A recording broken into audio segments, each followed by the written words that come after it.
అందరికీ నమస్కారం అండి. ఈరోజు మనం 1995వ సంవత్సరంలోని చందమామ కథల పుస్తకంలోని పిల్లిగడ్డం మంత్రగాడు అనే కథ గురించి చెప్పుకుందాం.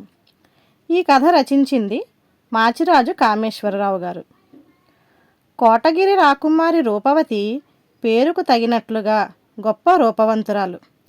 18 సంవత్సరాల వయసు వచ్చినా ఆమెలో ఇంకా చిలిపితనం పోలేదు. ఇందుకు తోడుగా ఆమెలో తెగింపు, తొందరపాటు పాలు ఎక్కువ.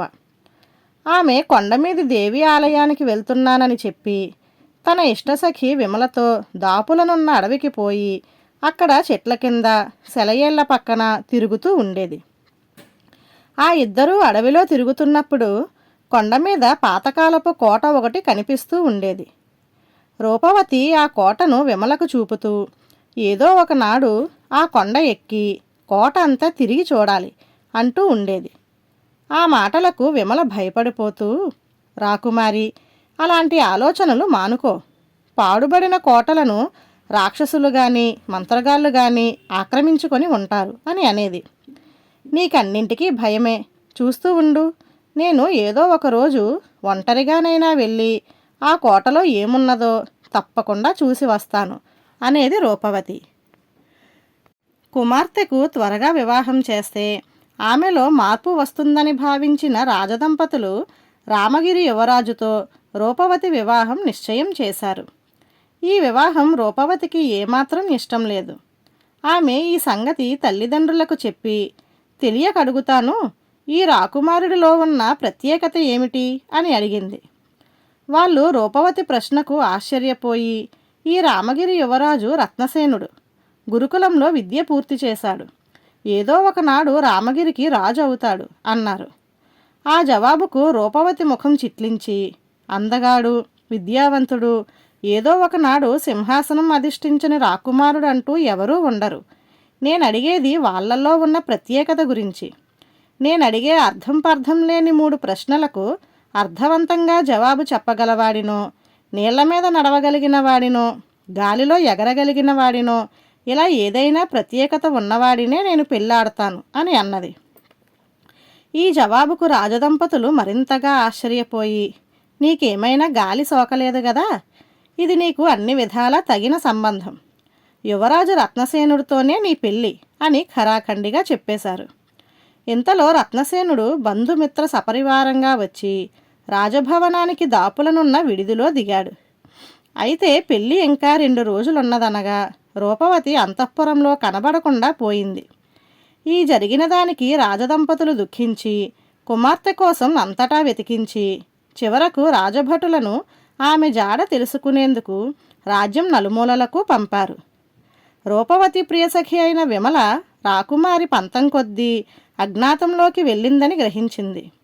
ఆమె తప్పక ఎన్నాళ్లుగానో చూడాలనుకుంటున్న కొండమీద పాడుబడిన కోటకు వెళ్ళి ఉంటుందని ఊహించింది. రాకుమారిని పెళ్లివేళకు సురక్షితంగా తీసుకురావడం తన కర్తవ్యంగా భావించి విమల ఎవరికీ చెప్పకుండా కోటకేసి బయలుదేరింది. ఆమె కొండమీదకి చేరేసరికి సాయంత్రం అయింది. కోట తలుపు మూసి ఉన్నది. దాని తలుపుకు ఉన్న రంధ్రం గుండా విమల లోపలికి చూసి ఆశ్చర్యంతో పాటు భయంతో కంపించిపోయింది. శిథిలావస్థలో ఉన్న కోట తలుపుకు చాలా సమీపంలో ఒక పెద్ద కొలను. దాని ఒడ్డున గాలాన్ని నీటిలో వేసి ఒక కురూపి కూర్చొని ఉన్నాడు. అతని నడుము విల్లులా వంగిపోయి ఉన్నది. పిల్లిగడ్డం, మిడుగుడ్లు, కారు నలుపు దేహం, ఒక చిరుగుల అంగీ ధరించి ఉన్నాడు.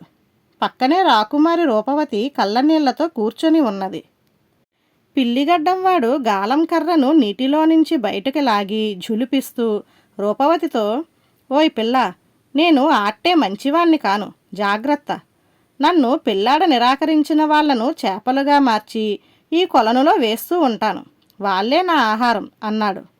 ఆ మాటలకు రూపవతి, రామగిరి యువరాజు భార్యను కావలసిన నేను అవివేకినై ఇక్కడికి వచ్చాను. నువ్వు మంత్రగాడివి, తల నెరిసిపోయి పల్లూడిన ముసలాడివి, నిన్ను నేను పెళ్ళాడటమా అన్నది కళ్ళనీళ్లు తుడుచుకుంటూ. పిల్లిగడ్డం మంత్రగాడు కోపంగా రూపవతికేసి చూసి, పొగరగా మాట్లాడకు, కొలను పాలయ్యే లోపల నీకు 2 రోజుల గడువు ఇస్తున్నాను.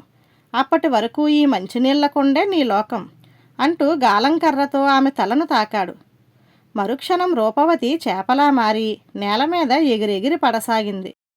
మంత్రగాడు వికటంగా నవ్వుతూ చేపను పక్కనే ఉన్న నీళ్లకుండలో వేసి మూత పెట్టేశాడు.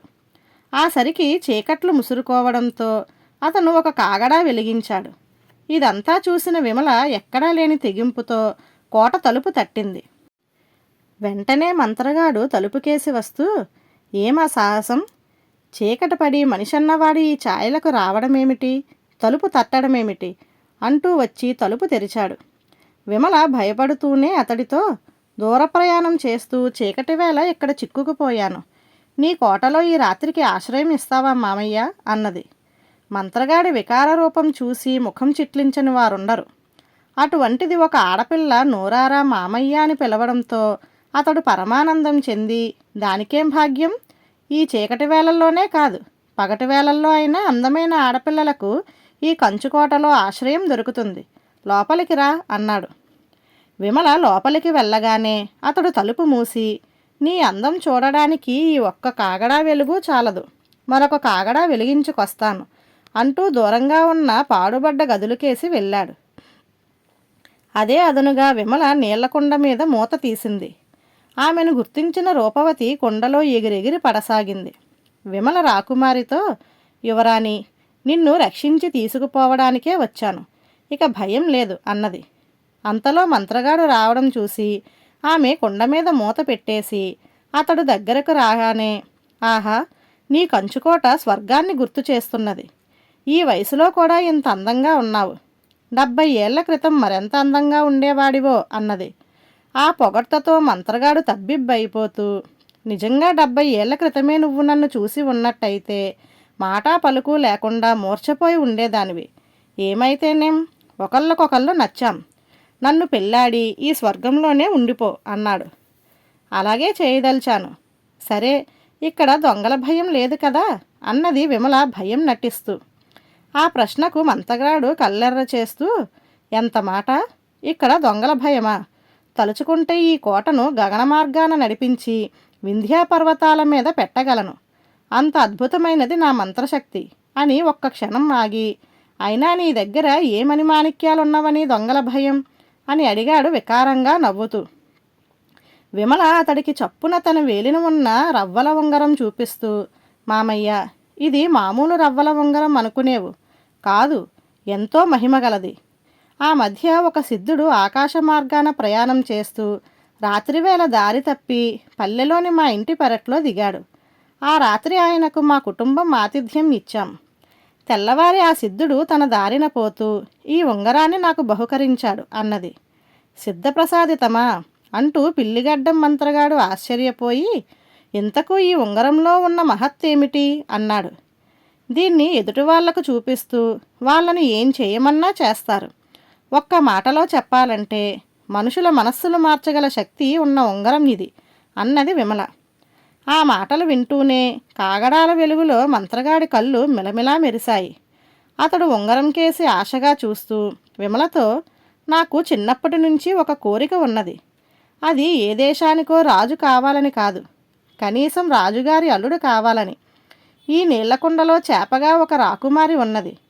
ఆమెను నీ ఉంగరం ప్రభావంతో నా భార్య అయ్యేందుకు ఒప్పించు అంటూ కుండను గాలంకర్రతో తాకాడు.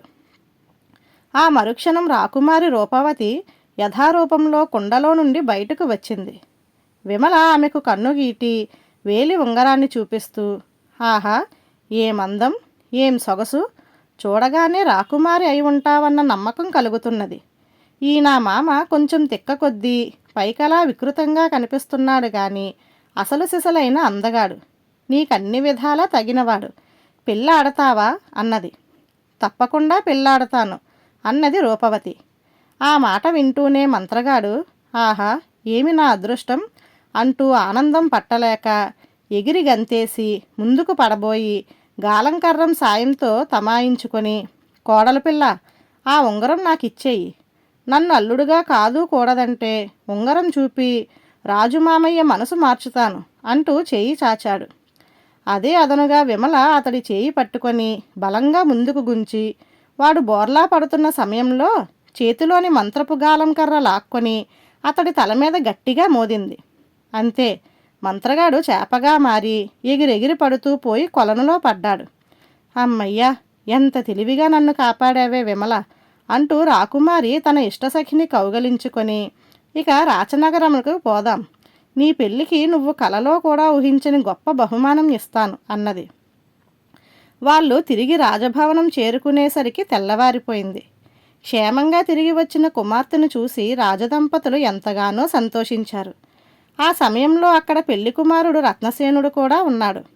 రూపవతి జరిగినదంతా వాళ్లకు చెప్పి, ఏదో ఒక ప్రత్యేకత ఉన్నవాడినే పెళ్ళాడాలన్న వెర్రిమొర్రి ఆలోచనలతో నేను బాధపడి మీ అందరికీ బాధ కలిగించాను. ఇప్పుడు మీరు నిర్ణయించిన రాకుమారుణ్ణి వివాహం ఆడడానికి నాకెలాంటి అభ్యంతరమూ లేదు అన్నది. దానికి రాజదంపతులు ఏదో అనబోయేంతలో అప్పటి వరకు విమలకేసి కన్నార్పకుండా చూస్తున్న యువరాజు రత్నసేనుడు, క్షమించి యువరాణి, మీకు అభ్యంతరం లేకపోయినా నాకున్నది. పిల్లిగడ్డం మంత్రగాడి మాయలో చిక్కుకున్న మిమ్మల్ని ఎంతో తెలివితేటలతో సాహసంతో విముక్తురాలిని చేసిన మీ ప్రియసఖి విమలలో నాకు ఎనలేని ప్రత్యేకత కనిపిస్తున్నది. ఆమెను నేను వివాహం ఆడదలిచాను అన్నాడు. ఇది విని విమలకు నోట మాట రాలేదు. ఆమె సిగ్గుతో తల వంచుకున్నది. రూపవతి ఒక్క క్షణం నివ్వెరపడి తరువాత చిరునవ్వుతో విమల భుజం మీద చేయి వేసి, అవును విమల, నా మాట నేను నిలుపుకున్నాను. నీ పెళ్ళికి గొప్ప బహుమానం ఇస్తానన్నాను కదా, ఇది నువ్వు కలలో కూడా ఊహించని బహుమానం అన్నది. తరువాత రాజదంపతుల ఆధ్వర్యంలో విమల యువరాజు రత్నసేనుడి వివాహం వైభవంగా జరిగిపోయింది.